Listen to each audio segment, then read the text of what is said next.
A property would be for sale if it's been foreclosed on. So if somebody doesn't pay their mortgage or they don't pay their taxes, you can be foreclosed on. If you don't pay your mortgage, you can go to a foreclosure auction and they will auction off the house. Now, who's auctioning off the house? In a mortgage foreclosure, the mortgage company puts your house up for auction. So they foreclosed on the house. They don't want the house. They want to auction it for money, and you're going to be there to pay money for the house, you or someone else, and they will get paid, and you'll get the house. So at an auction, you are bidding against other investors, and some auctions, the bank, for that house. The problem with an auction is that you can't get into these houses. You can go to the auction, and you can bid on the property.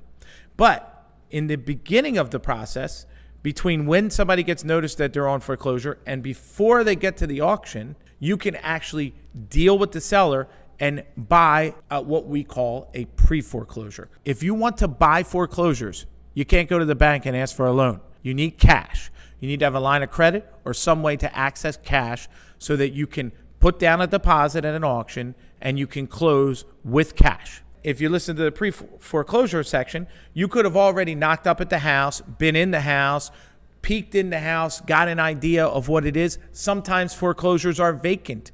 So you can go by the house. Maybe they don't have curtains. You can look in the house. Maybe you broke into the house. I don't know. Wink, wink. But the more information you have about the inside of the house, the better bidder you will be on this house. So you will then have information that you can use in order to bid. Now, most auctions, what happens is you have to put a deposit at the time of the auction. It's usually 10% or a certain percentage of it that you have to put at the auction with the sheriff or whoever holds the auction, and then you have to pay the balance within 30 days. So again, where I said before, you need cash in order to do this.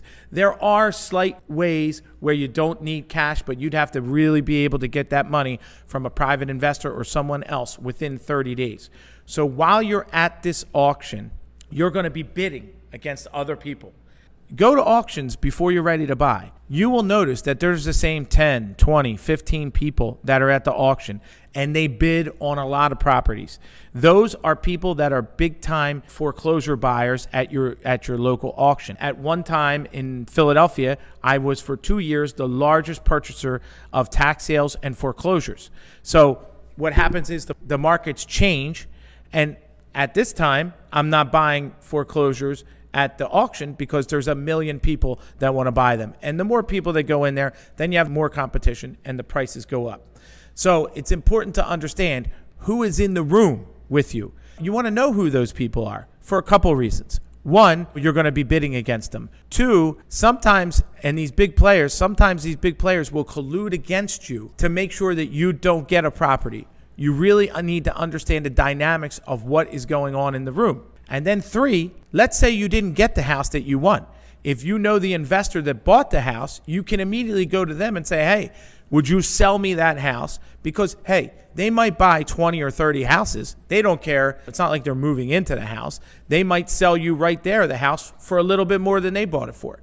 So once you're at a foreclosure auction, you are going to be bidding against other people. You want to know, what's key here is you want to know who is in the room, what they're doing. You want to see who's buying what, and you want to have a general idea of how to analyze the deal before you get in there.